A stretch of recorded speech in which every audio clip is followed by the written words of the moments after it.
está em causa se vamos ter ou não governo dos Açores, não é? Sim. Porque, basicamente, há 3 hipóteses. Portanto, primeiro que tudo, como tu disseste, o programa tem que ser votado. Isso está no Estatuto dos Açores. Portanto, no Estatuto dos Açores diz o programa tem que ser votado. Aqui não é assim. Portanto, um governo pode passar sem nenhuma votação, se ninguém apresentar nem moção de confiança, nem moção de rejeição ao programa, e depois, digamos, o único momento em que há crises, digamos assim, ou tensão, é nas negociações do orçamento. Mas as negociações do orçamento têm aquela característica de permitir geometrias várias, não são tão formais. Já lá vamos recordar algumas. No caso dos Açores, a coisa é diferente e, portanto, há logo uma barreira à entrada, um obstáculo. Ora bem, quais são as 3 hipóteses? Enfim, não se espera que ninguém, além do PSD e dos partidos da AD, votem a favor. Portanto, sobram os outros partidos, que são o Chega, a Iniciativa Liberal e o Partido Socialista. A Iniciativa Liberal não chega, não basta, tem só um deputado e, portanto, não é suficiente para haver maioria. Portanto, a chave do problema está nas mãos do Chega e do Partido Socialista. Ou algum deles se abstém, ou se votarem todos contra, o governo cai. Essa é a primeira hipótese. Tudo vota contra, cai o governo, problema, ficamos sem governo, sem orçamento e temos que esperar pelo menos 6 meses, porque só daqui a 6 meses é que se pode dissolver a Assembleia e depois é preciso escolher novamente ver o que é que resulta das novas eleições. Portanto, é um período longo sem governo. Portanto, as outras 2 hipóteses ou se abstém o Partido Socialista ou se abstém o Chega. Vamos saber o que é que diz o Partido Socialista. O próprio Chega não é claro o que venha a dizer, portanto já se percebeu que José Manuel Bolieiro não está a conversar com ninguém, não está a conversar nem com André Ventura, nem com José Pacheco. Ao contrário do que disse André Ventura num dos debates. Estão a acontecer conversações. Conversações. Mas o José Bolieiro vai dizer muito claro, quem conversa sou eu e eu não estou a conversar. Claro. Pronto. Quer dizer, que alguém se encontre num café numa ilha pequena, em ilhas pequenas... Provavelmente não estava a haver conversa alguma, foi uma forma dele ali criar um facto consumado. Pronto. O Chega disse já várias vezes que, sem acordo, não há voto a favor. O próprio André Ventura disse, até invocou Paulo Portas para dizer que a primeira cai quem quer, a segunda... A primeira qualquer cai, a segunda só cai quem quer. Portanto, no sentido de dizer, não vamos voltar a dar uma carta branca ou que queiram ao Governo Regional. E, portanto, esta é a posição do Chega. O Chega não tem... Portanto, está a tentar esticar a corda, até porque aqui há o outro problema, que é um problema geral. Nós temos aqui 2 questões que são questões importantes. Uma que é mais, digamos, estrutural e outra que é mais conjuntural. A estrutural é saber se, em Portugal... neste tempo político, só podemos ter governos de maioria e de maioria portanto, bloco de esquerda, bloco de direita. Essa é a única hipótese. Essa é a questão estrutural. A questão conjuntural é que temos eleições daqui a um mês e, portanto, os partidos estão a esticar a corda a olhar para as eleições. Mas antes de ir aí, deixa só recapitular um pouco o que é que tem acontecido. Enfim, já não são anos, são décadas de experiências minoritárias ou maiorias relativas. Nos Açores ou no país? No país. Acho que vale a pena recordar tudo. Então, vamos no lá. país já houve, primeiro que tudo, nos Açores, já houve 2 governos sem maioria absoluta.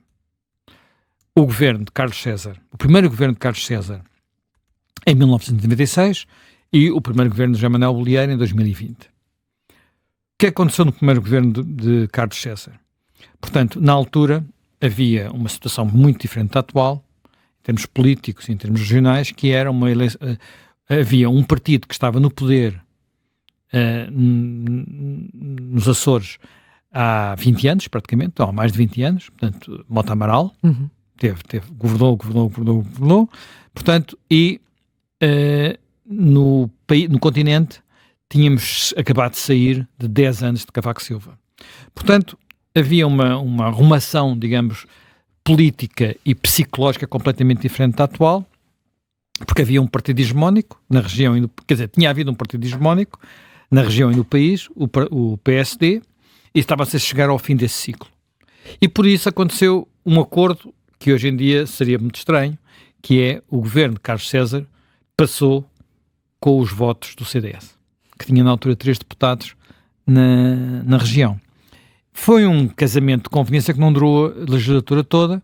A meio da legislatura houve ainda a tentação por parte do CDS e do PSD de se coligarem para substituir o Partido Socialista. Atenção, nessa altura, quer a lei eleitoral era ligeiramente diferente, não havia praticamente pequenos partidos, havia um deputado do PCP e nós tínhamos ainda outra particularidade, que era PSD e PS tinham o mesmo número de deputados. O PS tinha tido mais votos, mas por causa do sistema eleitoral tinham o mesmo número de deputados, 24. Ambos tinham 24 deputados. Mas desculpa interromper-te, hoje pode parecer insólito, mas nós já tínhamos tido um governo nacional. Já vamos aos governos nacionais, calma. Também já vamos aos governos nacionais. Com a mesma área já vamos aos governos nacionais. Depois tínhamos houve ali uma tentação ainda a meio do CDS trocar de carro, digamos assim, passar a apoiar, passar a ir para o carro do PSD, até porque a nível nacional havia o acordo entre Paulo Portas e Marcelo Rebelo de Sousa, aquela aliança que depois acabou mal, não é? Portanto, não era uma alternativa democrática, acho que é assim que se chamava, também era uma AD, mas uma AD com outras características, nem chegou às eleições, mas na altura o Presidente da República, Jorge Sampaio, não deixou, apesar de ele ter pouco poder na região, porque o representante da República arranjou forma de dizer, não, por aí não vão. Esqueçam essa ideia. Portanto, o governo de Carlos César chegou ao fim. Com o Bolieiro, sabemos, essa situação atual, o que aconteceu foi que tínhamos uma situação ao contrário, um longo ciclo de poder do Partido Socialista, portanto, tínhamos desde 96 até 2000, 24 anos. Carlos César e depois Vasco Cordeiro. Carlos César e depois Vasco Cordeiro.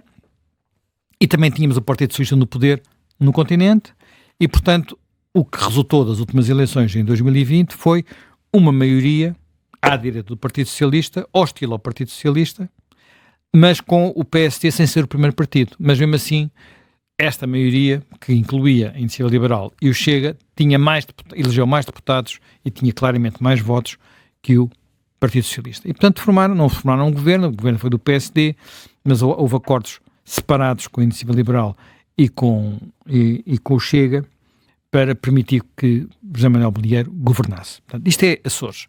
Continente. Portanto, estás a ver que aqui houve uma evolução grande, não é? Uma evolução grande. Na altura, Bolieiro também precisou do CDS, que tinha deputados, mas esse foi para o governo sem problemas. No continente, eu vou só falar, não vou tão atrás como o governo PS-CDS, não vou tão atrás, que existiu, foi um tempo curto, mas na altura a Constituição era diferente em alguns aspectos e o Presidente da República tinha muito mais poder do que tem hoje, e depois foi sucedido por governos de iniciativa presidencial, portanto é um quadro, de facto, politicamente diferente. A partir daí, o que é que nós tivemos de governos de maioria relativa? Basicamente tivemos governos do Partido Socialista, porque o único governo de maioria relativa que tivemos à direita foi o governo de Cavaco Silva, 85, e por uma situação muito particular, que lhe permitiu aguentar 2 anos, depois também caiu, que foi existir um partido novo, que era o PRD, que era um partido que tinha umas características anti-PS, digamos assim, criado a partir da Presidência da República, de Ramalhianes. Era um partido que tinha uma base, que era um partido curioso, porque tinha muitos quadros que vinham da área dos socialistas, mas depois tinha muita gente também que tinha mais simpatia à direita. Portanto, era assim uma coisa um bocadinho, portanto, era um objeto mal identificado que acabou rapidamente, não é? Portanto, depois disso tivemos 2 governos de maioria relativa de António Guterres e um de José Sócrates. A direita, ou melhor, os partidos à direita, só governaram quando tiveram maioria absoluta.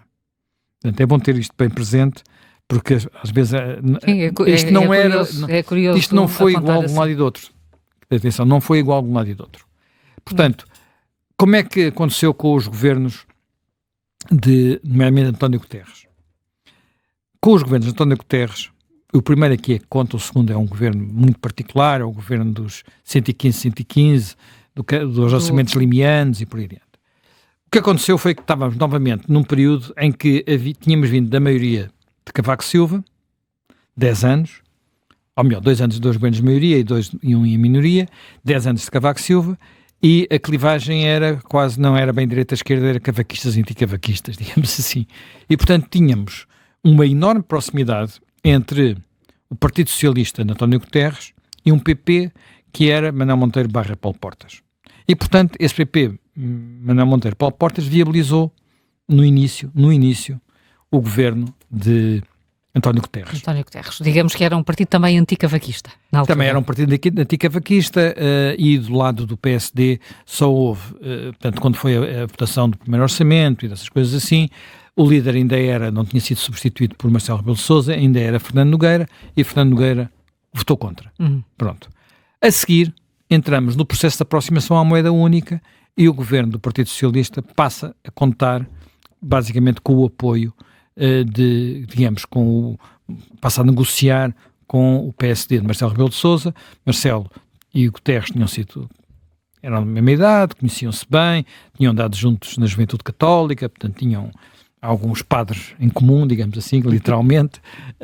Não estou a... Seminário da Luz, os padres dos franciscanos. Sim, nomeadamente também tinha o padre Seabra, que era próximo dos dois, o padre João Seabra, e portanto eles foram conversando, havia sempre um número político, mais ou menos um número político sobre um imposto aqui, um imposto acolá, aqueles números típicos de negociação orçamental. Mais ou menos dramatizado. Mas havia mais ou menos dramatizado por jogo político, mas havia a convicção que aquilo ia passar porque havia a moeda única para entrar.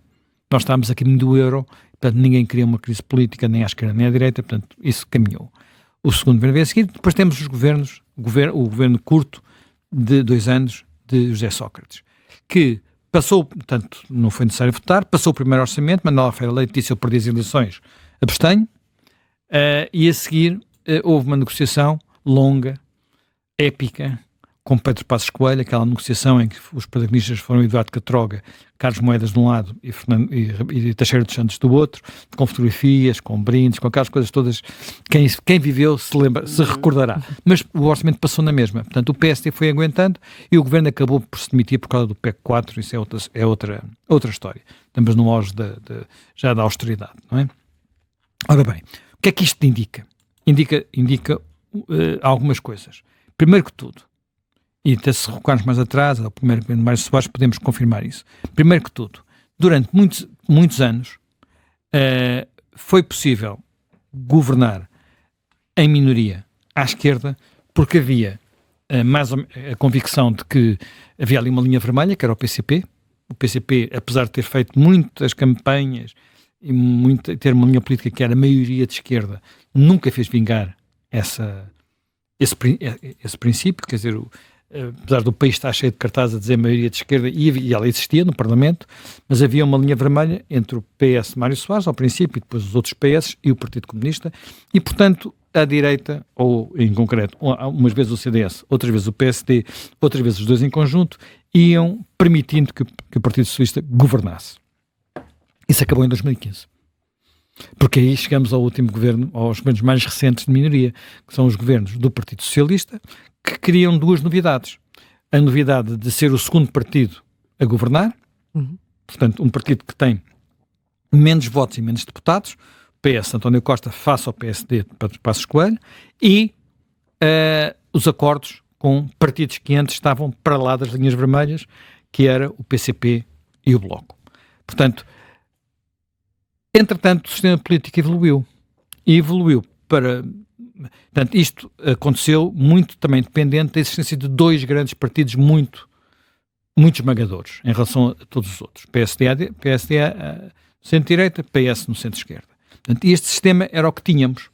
E, portanto, se o PS nunca verdadeiramente permitiu ao PSD governar em minoria, também a única possibilidade que tinha foi o primeiro governo de Cavaco Silva, o PSD várias vezes permitiu ao PS governar em minoria, ou com maioria relativa. Nós estamos hoje numa situação que em alguns aspectos é diferente, tanto nos Açores como no continente, em que já não há, quer dizer, há mais partidos com alguma representação. A novidade dos últimos anos é o Chega e a Iniciativa Liberal, que durante muito tempo não existiram.